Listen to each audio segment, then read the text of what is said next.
Love Blake. Any comments? Okay. Are you hopeful for the rest of the case? The case will move forward. Are you hopeful? Am I hopeful about what?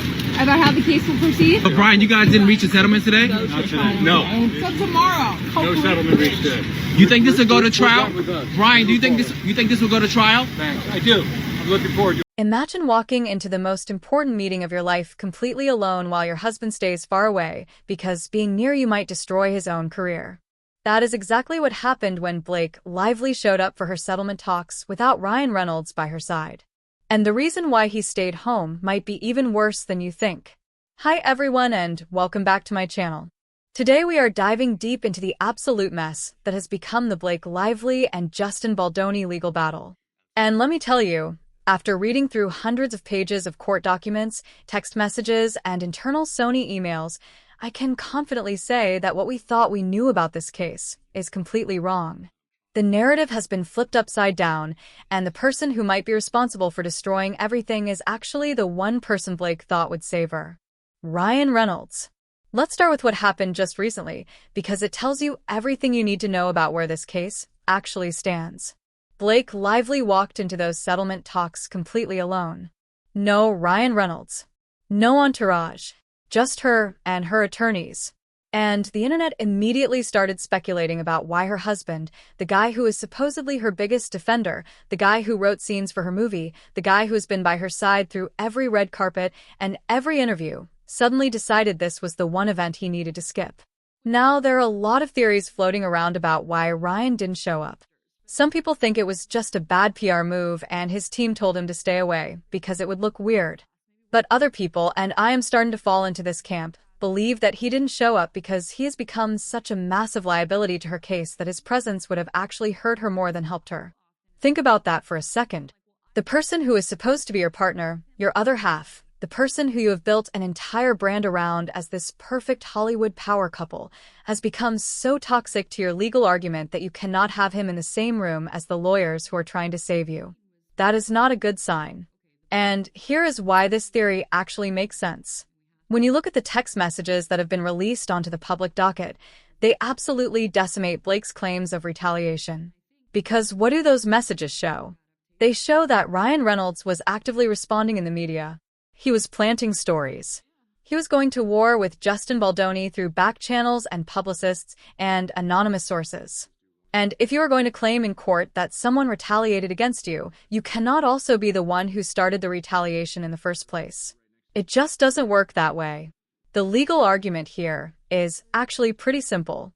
Blake is trying to say that Justin and his team came after her, that they smeared her, that they destroyed her reputation.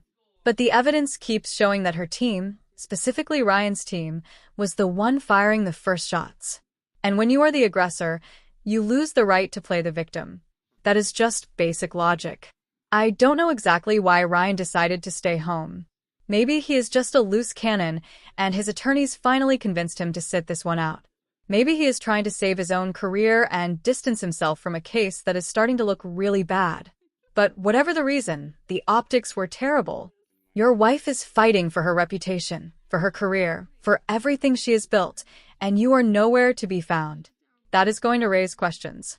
And while we're on the topic of optics, let me tell you about something else that happened during those settlement talks that really shows you what kind of mindset Blake was in that day. According to the New York Post, and I want to be clear that I don't know if this is 100% true, Blake asked her driver to go to her house and bring her mahjong tiles so she could play solitaire during breaks in the conference. Now, if that story is true, and I am not saying it definitely is, but if it is true, that is a level of entitlement that is honestly hard to wrap your head around. Like, imagine being at the courthouse, facing down a legal battle that could determine the future of your career, and instead of huddling with your attorneys to strategize about what just happened in the last session or what might happen in the next one, you are asking someone to go fetch your expensive tiles so you can pass the time playing cards. Generally speaking, when the judge goes back to speak with the other side, you're not playing solitaire. You are talking to your legal team about what just happened. You are preparing for what might come next. You are going over your responses and your arguments and your strategy. But it sounds like Blake just didn't take this whole process very seriously. Maybe she didn't think she was actually going to have to settle. Maybe she thought her team had everything under control. But whatever she was thinking, the image of her sitting there playing cards while her legal future hung in the balance is not a good look. I wanted to go back and really understand what was happening back in August when all of this started to fall apart. Because if you want to know who is really to blame for all this media chaos, you have to look at the timeline. And let me tell you, the timeline does not lie. We all know that Leslie Sloan, who works for Ryan Reynolds, was the one running her mouth to reporters. That part is pretty well established at this point. But what I didn't fully understand until I dug into the documents was just how coordinated and calculated this whole operation really was. On August 8, 2024, something interesting happened. James Vukovic reaches out to Leslie Sloan at 10 o'clock in the morning. She responds at 10:20 saying she is on a plane and cannot talk. Fair enough. But then at 10:28 and 10:29, even though she is supposedly on a plane and can't talk, she is texting him saying that they have it all wrong. She says the information he has is totally off. And what information was he working with? The information was that there were problems on the set involving Blake and Justin. That Blake was being difficult. That there was a power struggle happening. He tells her at 10:35 that the information he has is that Ryan and Blake insisted on rewriting the movie and that Blake got very opinionated over directorial issues. And he says that all of this is a lie. Now, they end up talking on the phone later after she gets off the plane. And during that conversation, she gives him a whole bunch of information. That all happens between 11:20 and 11:46 in the morning. But here is where it gets really interesting. While she is still on the plane, or at least while she is telling people she is on the plane, at 11:21, Sarah Nathan reaches out to her and says, "Call me when you are free." Then at 11:27, Leslie Sloan says to Sarah that James is not cooperating and that she thinks Sarah should put up the story. She says Justin's camp called the Daily Mail blaming Blake. Then at 11:29, she tells Sarah exactly what to include in the story. That the whole cast isn't speaking to Justin. That they had separate rooms at the premiere. That everyone but Justin was with the cast, and he had his own room for him and his cult. That Blake is a producer on the film and put her whole soul into this. Sarah says she is trying to get them to hold the story for now. Then at 11:51, Leslie says the Daily Mail is holding. She says I scared them. She says Blake works so hard and she wants to work with this.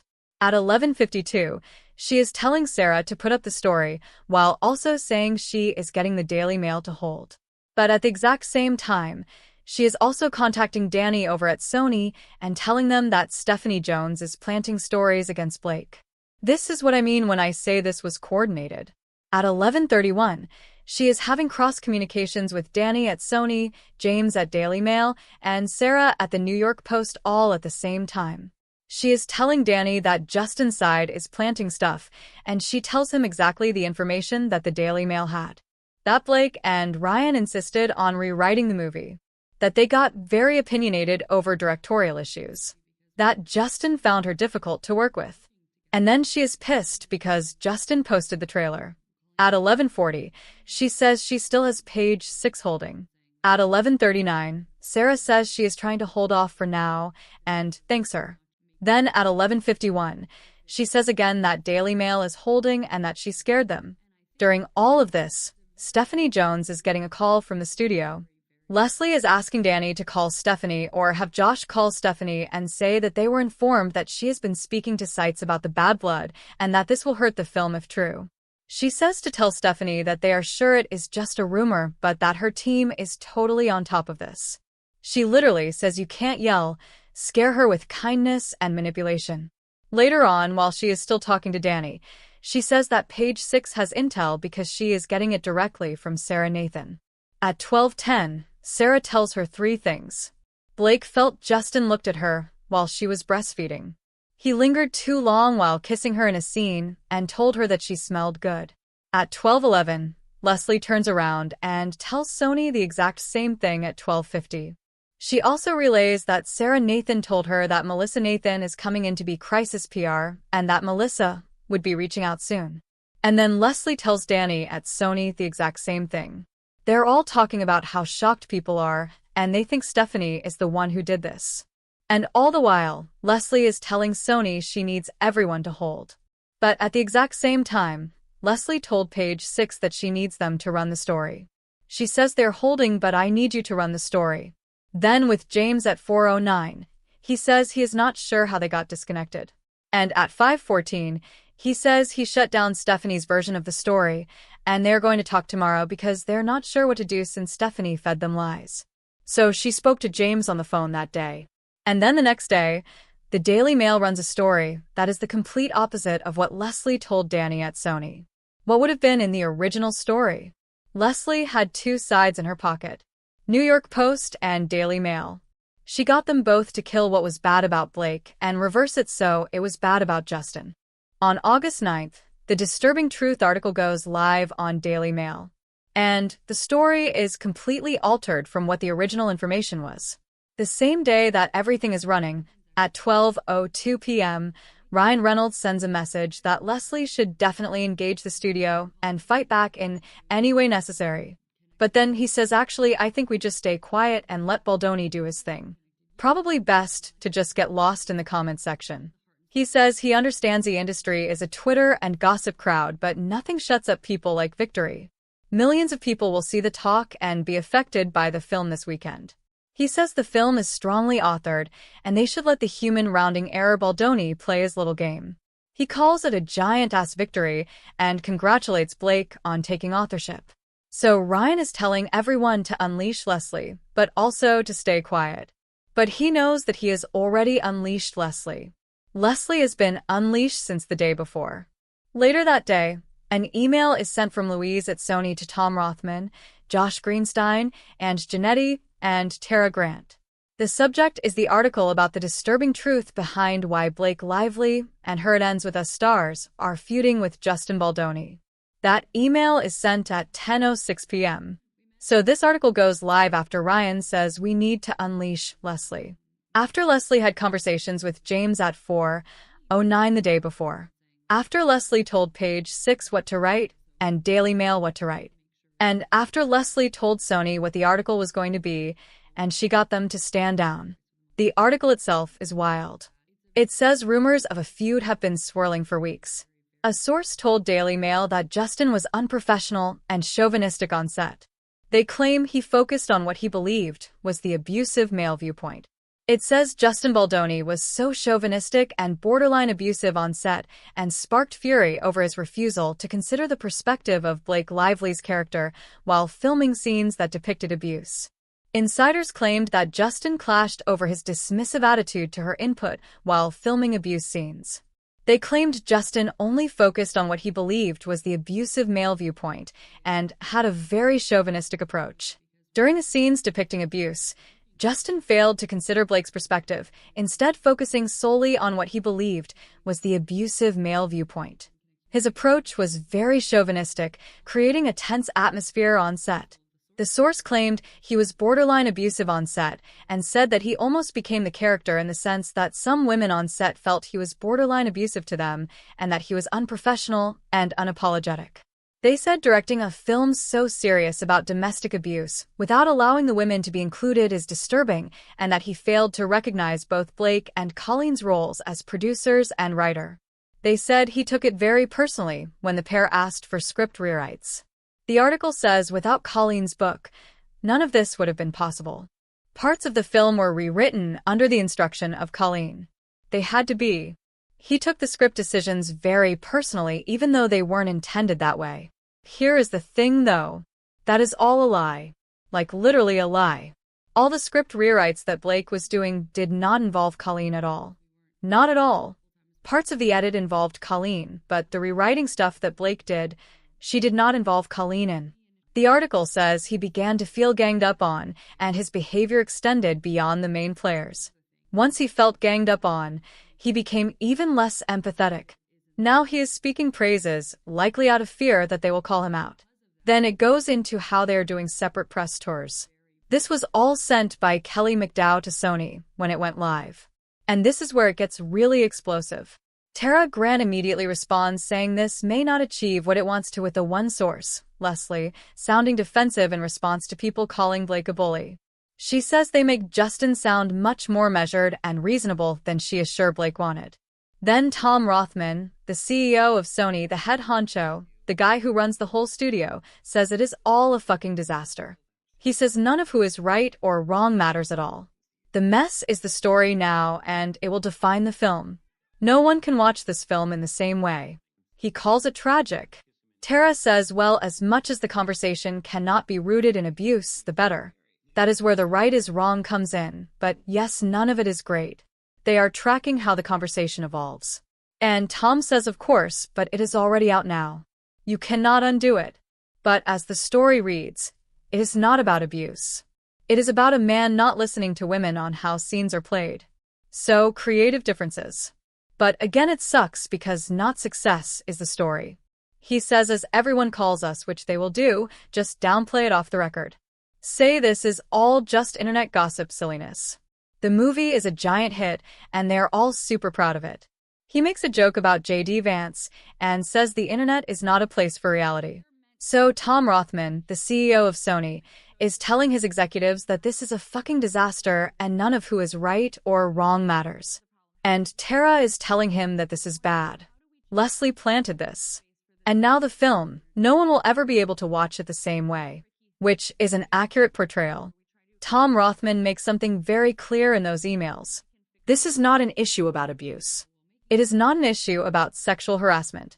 The narrative that Blake's team and Ryan were putting out was that this was an issue of creative differences.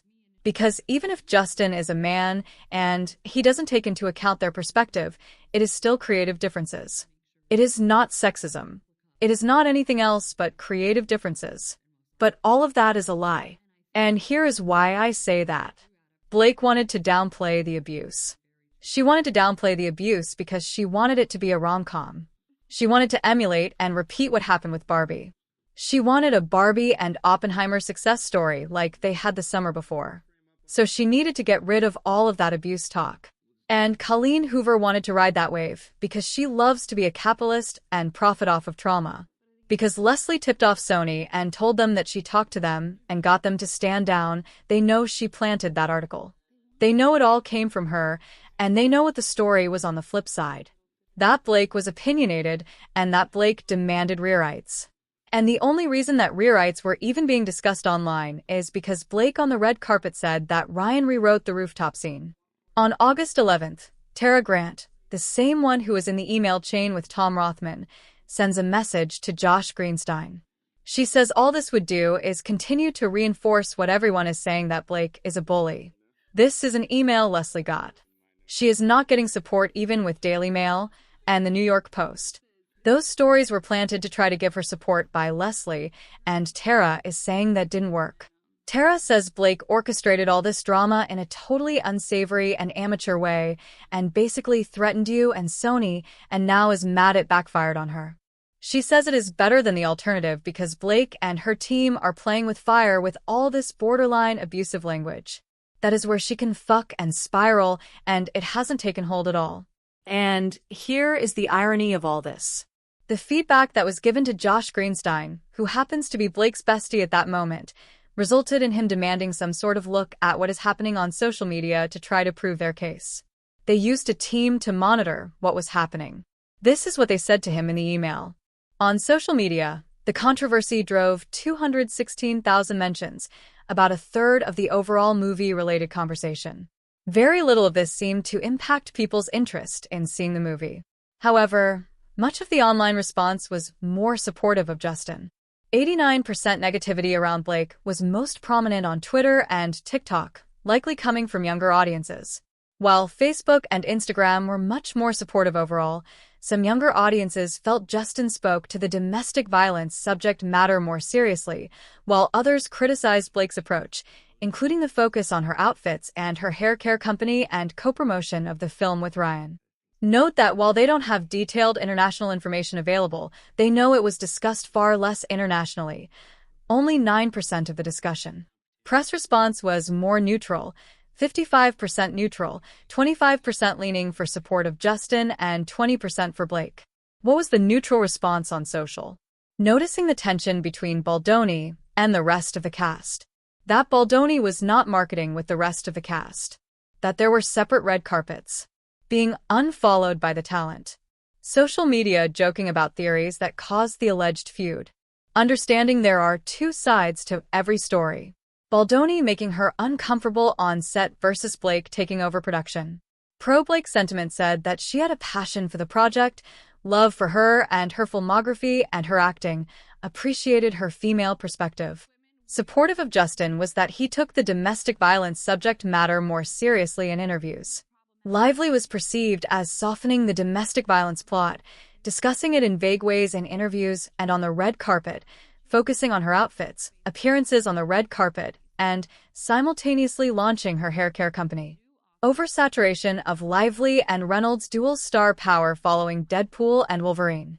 Reynolds writing a scene in the film rumored that he wrote during the strikes and rumors about Lively editing a separate cut of the film and it being the final cut. So they were told what was happening. They monitored the social media, and this is what they said was happening organically. They knew that day that this was all organic. There was no manipulation happening here.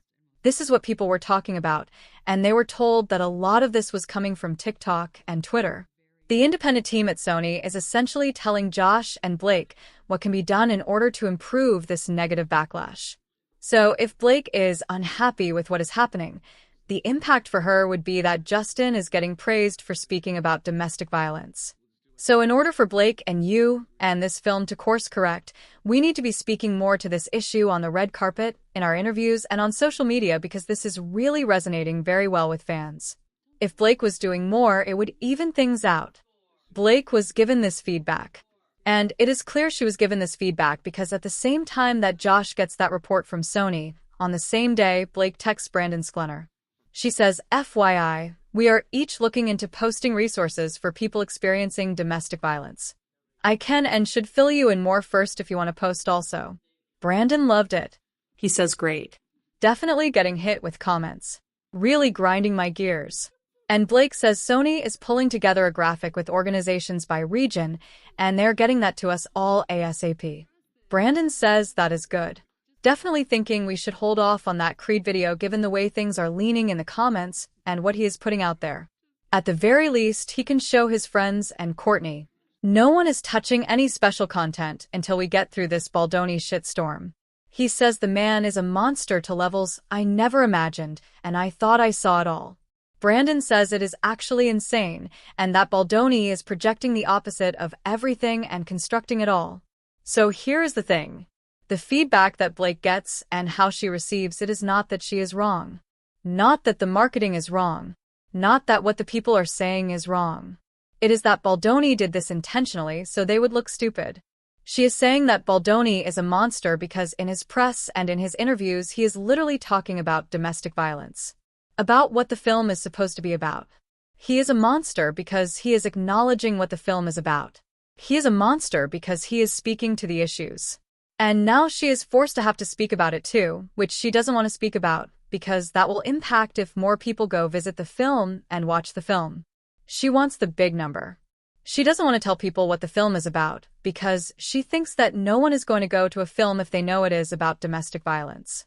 This shows that her decision-making is based on the idea that he did this intentionally to get back at her. Not that he is doing what is right, and what he always did. Nope. It is to get back at her. That is some serious narcissism. And she shouldn't be surprised by this feedback because it did come from younger audiences, and it is coming from the younger audiences that are in the Colleen Hoover sphere of fandom. They are saying that it is coming from a younger audience. And by younger audience, I am assuming like Gen Z, maybe some on the younger end of the millennial side because Colleen Hoover's books are supposed to be young adult. They are supposed to be 17 plus. So the older teens and young 20s are talking about this, and they are not happy. And they're partially not happy because Justin was introduced to Colleen's fandom by Colleen when she signed the rights away to the film to him. She included him along the way with her fans. She posted about him nonstop. She told everyone she trusted him. She did readings with the fans for the script. She kept them abreast of what was happening with the casting. And so these same fans that she was massaging about Justin and how great he was were then shocked in the 11th hour when suddenly nobody is talking to him. And she won't tell them what happened. She is running around like she has no clue, dancing around the topic. And Blake is acting like he doesn't exist. How do you expect the fandom to respond, who are this younger audience? And we're not talking about 13-year-olds, by the way. Then you have the entire population of victims, the maybe a little bit older millennials, and maybe Gen X that read this book. People who were domestic violence victims themselves. They read the book and felt like they saw themselves in Lily. They understood because they were in Lily's shoes at one point.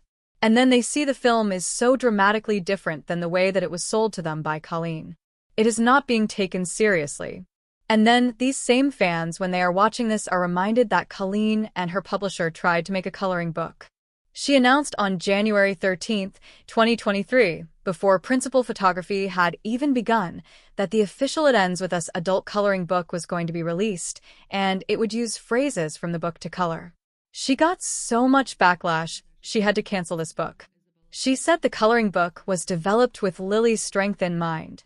But I can absolutely see how this was tone deaf. She said, "I hear you guys and I agree with you. No excuses, no finger pointing. I have contacted the publisher to let them know. I would prefer we don't move forward with it. Thank you for the respectful discourse and accountability. Nothing but love." People were so upset because they said it was romanticizing domestic violence, and she was making merch essentially out of trauma. Her publisher then released a statement that said Atria Books will not move forward with the publication of the official It Ends With Us coloring book. "We developed this book to be uplifting and empowering, mirroring Lily Bloom's story. We appreciate the feedback and discourse that have the greatest respect for her fans." So fans were reacting online to this pattern that she had of trying to create a positive, empowering story and romanticizing domestic violence. They saw it once when she announced the coloring book, which she then canceled. And then only 6 months before the film is set to release, Colleen again decides that it would be amazing to use the story of domestic violence and the fame that she received off the book to capitalize on that fame to create nail polish. Nail polish inspired by a novel about domestic violence. Inside the nail polish, it said it starts with beautiful nails. It was inspired by her most popular titles. Here are some of the comments from that announcement. "Whoa, read the room. These proceeds better be going to domestic violence. Did we learn nothing about this from the coloring book? This is literally a book about domestic abuse. Why would it be a good idea to market it this way? How is anyone okay with domestic abuse-themed nail polish?" Yikes. I have always loved Olive and June, but this does not seem like a good collaboration unless all the proceeds are going to domestic violence causes. This is wildly inappropriate. I am always the first defending these books, but God, this is ridiculous. This is romanticizing abuse. That was in March. They were keenly aware leading up to this film and to this marketing that the way that Colleen wanted to monetize and capitalize off the film or off the book's success was to downplay it, commercialize it, and make it into a capital venture. Greed. Capitalism. Greed. In all of these that she announced, not one single dollar was going to domestic violence. She never said it was going to domestic violence. And instead, Colleen bought a $5 million property at Puget Sound. She bought a new home in Tyler, Texas. She outfitted her life wearing Gucci and Chanel. She talked to Josh Greenstein about wanting to buy a Lamborghini. And then when it came down to the cut of the film, she wanted Blake's cut because she wanted to go with the version that was what she had already done. The capitalism and the greed. Sony said that Blake dropping that article, trying to frame Justin as an abuser when they are talking about a film about domestic violence, ultimately kills the film because the film will never be watched again in the same way. And now fast forward to here we are. It is a year and a half later, and instead of talking about domestic violence, the media is forgetting about those victims that called her out to begin with. They are forgetting about what the domestic violence shelters said. What domestic shelters org said. What Women's Aid said.